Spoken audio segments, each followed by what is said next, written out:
What's up, you guys? It's PhiDX. I'm not going anywhere, but I wanted to take the chance to share with you where I think the Tekken scene is going in the next few months, how my channel is going to adjust in response, and just in general, keep you guys in the loop about what's going on with me and what you can expect before Season 2 drops for Tekken 8.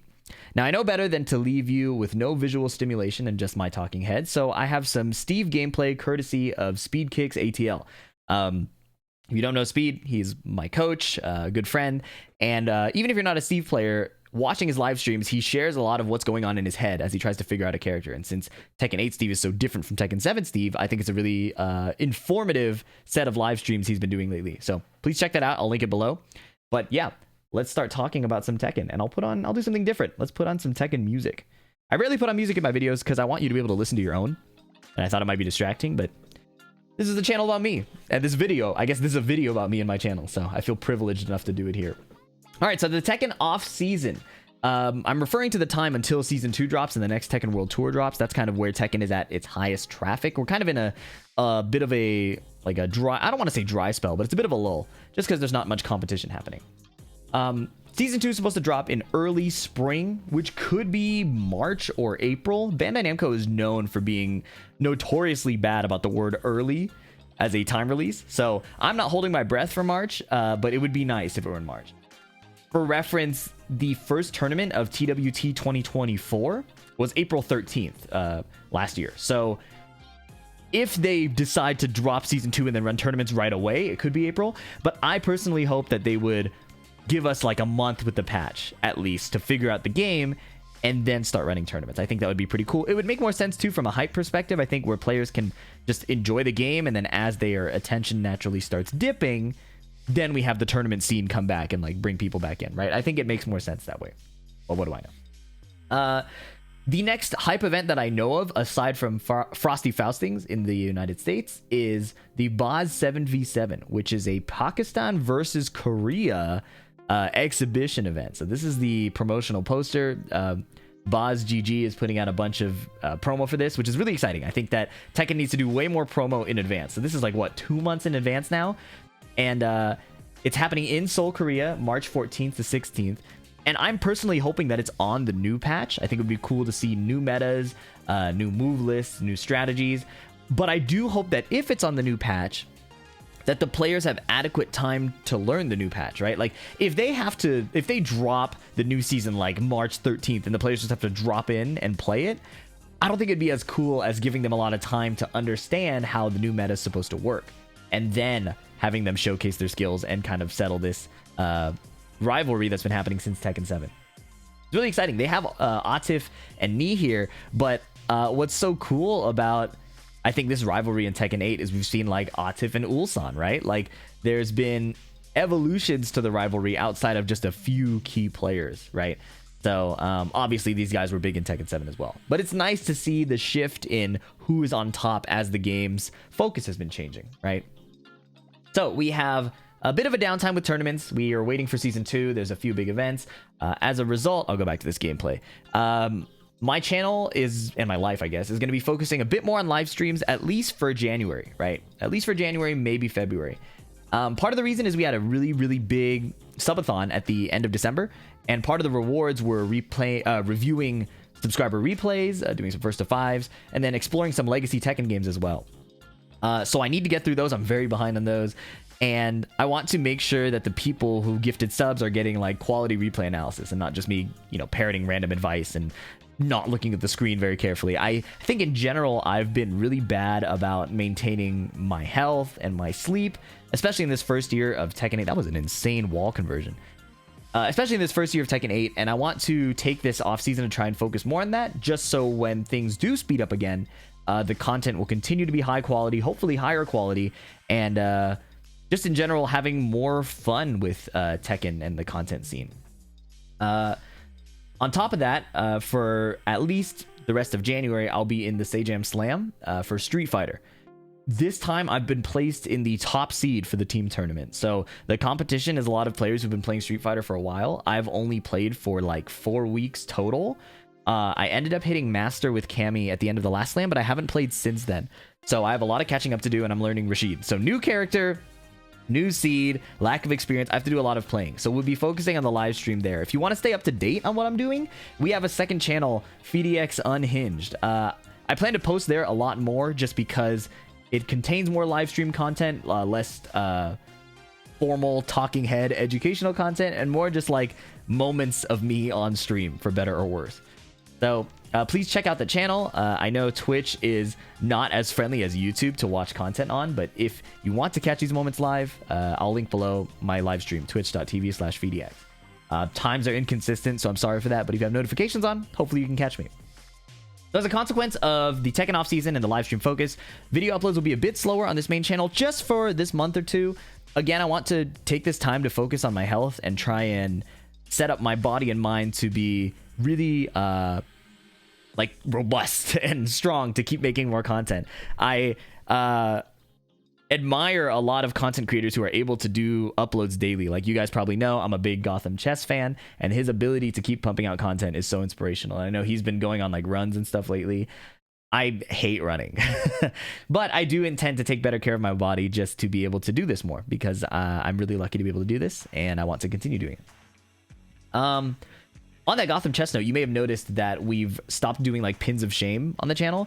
That is a fully copied strategy, but also I think in general, with negativity being so easy to lean into in the FGC, or at least the online like fighting game fan base, I think it's important to double down on just trying to be as positive as possible, just making sure that people are seeing genuinely fun engagement with the games that they are interested in, right?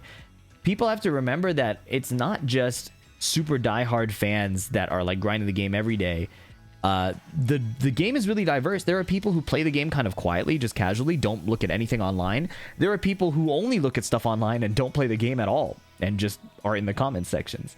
So no shade either way, but I think it's important to note that there's a large audience with diverse interests, and my hope is to just provide some positivity, because it's not like I'm paid for it, but it just makes it easier to do this over a long term. I gave the analogy on stream that doing content is kind of like going on a walk, right? People ask like, why don't you ignore negative comments? And I do, but when making videos is like going on a pleasant morning walk, a negative comment is like human excrement on the sidewalk. I'm walking by and I see some poop. One poop is ignorable. But the more it happens, the less pleasant my morning walk becomes. You know, it's not ruining it, but it's soiling a bit of the overall pleasantry in the experience, right? So that's how I view negative comments. They are not enough to make me want to stop, but it is a deterrent when the process of making videos has historically just been so engaging and so fun and so positive. Along those lines, you may have seen that we put out a like a poll for like a sidestep guide. I wanted to get clips from people to see where their sidesteps are messing up and compile those clips into a video, and then give like an explanation of why sidesteps work sometimes, why they don't work, and basically use that to turn it into a Tekken 8 sidestep tutorial. And I was really excited to make that video, actually. It seemed like a fantastic idea to me to take the direct experience of frustration and teach based on that. What surprised me is when I put it on Twitter and on YouTube, the response was like mixed from like cynical to straight up negative. It felt like people had just given up on the idea that there was a way to learn to sidestep, and that it was all about just pointing out the flaws of the game, or like, you know, we should go to Virtua Fighter 6, things like that. Like, it didn't feel very productive. Now, obviously, it got better on Twitter as the days went on, and people found clips, and there were some really funny clips that I want to share. I think it's going to be a great video. I'm still excited to do it, but I can't lie. Just that initial burst of like negativity, and then people accusing me of like lying about Tekken Sidesteps in order to promote Bandai Namco as a company, it made me not want to make that video right away. So that video will be a bit delayed again because of the Sage Am Slam and the live stream focus, but I do plan to put out that video hopefully before season 2. I think it'll still be a very valuable resource. Along those lines, I think when season 2 drops, I want to refresh a lot of tutorials. I don't think Korean Backdash and other videos like that will need a full new video, but I think it'll be cool to just give people some fresh context, maybe some new ways I've learned to teach these concepts. When I did my first throw break video, I forgot to mention that you should look at the shoulders. That makes it easier to tell which arm is coming forward instead of just looking for the hands. So when I update my throw guide, I'll probably throw break guide, I'll probably look at that. And we'll also have to explore all the new characters and potential new mechanics as well. That's pretty much the state of the channel now. I really do appreciate so much of the support I've been getting, not just lately, but since the start of the channel. A lot of the live stream subscribers are coming up on like 9 months, 10 months, 1 year of subscribing, which kind of coincides with the end of Tekken 7 and the start of Tekken 8. So it's been kind of cool to have like an anniversary with people as we're approaching the release date of Tekken 8 a year ago. All in all, I still very much enjoy doing this. I think that a mix of my neglect of my health and the growing sentiment of negativity has made it harder to put out videos regularly on top of the busy live stream schedule. But my commitment I want to have in 2025 is to continue providing content that educates, entertains, and just appeals to the people who want to play Tekken. You know, I think that I want to be clear that I really do feel for people who feel alienated by the current design direction of the game, who feel that they don't have a 3D fighting game to go to. I think that really sucks. And I have a lot of empathy for that position. That said, I think there's a lot of this unspoken idea that I have control over what Bandai Namco does. And obviously I do believe in like the idea that if you have a platform, you can use it, you can like speak up and things like that. I also believe there's a limit to how effective that can be. So I will continue being as authentic as I can. If I don't give an opinion on something right away, it's because I don't want to make a knee-jerk reaction to something that I don't understand. And if I do give an opinion on something, it's something that I will stand on unless new information comes out that teaches me otherwise. A lot of my positions I've held on this game have been consistent since Tekken 8 came out, since the end of Tekken 7.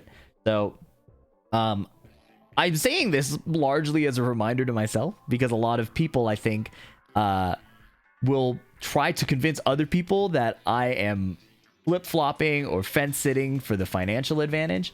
But in general, in life, I've always been non-confrontational. I've always been very focused on people-pleasing and things like that. So in general, it's easier for me not to jump to a verbally expressed opinion until I'm really, really sure of it. And so when I give analysis on games and things like that, when I do express my opinions, I'm generally pretty confident in it. And if you're someone who does enjoy my content, I just want to like assure you that I'm usually saying it out of high confidence. And if I'm ever making something up or I'm wrong, you'll hear it from me. I'll be like, my bad, I was wrong. I think that covers most of what I wanted to say. In terms of new content styles outside of the regular tournament analysis, so I guess I'll put this like new content. What do we got?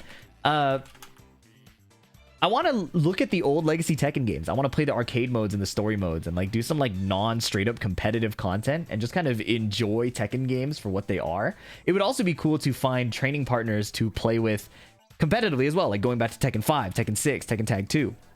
I think that would be a really exciting thing to explore, especially in February as the off season of Tekken is probably hitting the hardest.